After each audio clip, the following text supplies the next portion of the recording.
Ali Raza media production. हम बनाते हैं आपके लिए बहुत मुनफरिद वीडियोस, बच्चों के लिए कार्टून, लर्निंग सॉन्ग्स और उर्दू कहानियाँ, जिससे मिले आपके बच्चे को अवेयरनेस और मोटिवेशन। एल्डर्स के लिए ब्राइडल मेकअप, मेहंदी और वेडिंग सॉन्ग्स, ड्रामा, फिल्म और तफरीही मुकामात की सैर और बहुत कुछ। तो हमारी अच्छी वीडियोस को देखने के लिए हमारा चैनल सब्सक्राइब करें और बेल आइकन को दबाना ना भूलें, ताकि आने वाली हर न्यू वीडियोस का नोटिफिकेशन आपको मिलता रहे। शुक्रिया। आज की कहानी भी मैं डेडिकेट करती हूँ खुसूसी तौर पे और पाकिस्तानियों के लिए, उनकी सोच के लिए है। लेकिन मैंने उनको कहा था कुछ ना कुछ तो डेडिकेट होना चाहिए, इतने अरसे में कुछ मैंने उनको डेडिकेट नहीं किया, तो ये स्टोरी उनके नाम। खैर होता ये है कि एक शख्स के घर के बाहर उसकी गाड़ी खड़ी होती है और एक दिन जब वो सुबह उठता है तो देखता है कि गाड़ी गायब है।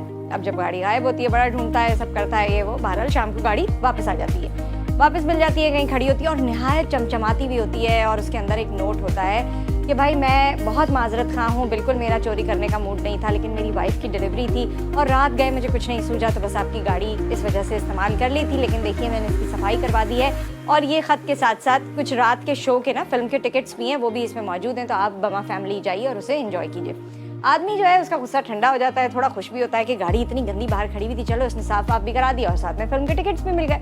अब शाम को वो फैमिली के साथ फिल्म देखने चला जाता है। जब वापस आता है तो देखता है कि घर में सफाया हो चुका है और घर खाली हो चुका है, और घर के खाली होने पे सब कुछ तो खाली था, बस एक नोट रखा हुआ था और उस पर लिखा था, हाँ भाई कैसी लगी फिल्म।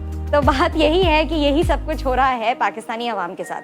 5 रुपए किसी दिन पेट्रोल सस्ता होता है तो 19 रुपए बिजली महंगी हो जाती है, किसी दिन बिजली कहा जाता है कि जी 2-3 रुपए का शायद इसमें कमी हो जाए, तो 5 रुपए 10 रुपए फिर पेट्रोल बढ़ जाता है। तो हमारे पास यही है जो आंख मचोली हुकूमत भी हमारे साथ खेल रही है कि एक चीज़ होती है और फिर जब हमें लगता है कि चलो अच्छा हुआ, इसमें जो भी हुआ शायद आगे बेहतरी की उम्मीद है, तो फिर हम दूसरी चीज़ की तरफ आते हैं और सफाया हो जाता है। तो अल्लाह ताला बेहतरी करे और हम सब पर रहम करे। ऐसे ही कुछ हालात हैं, क्योंकि जिस पत्थर को उठाओ उसके नीचे दुख है।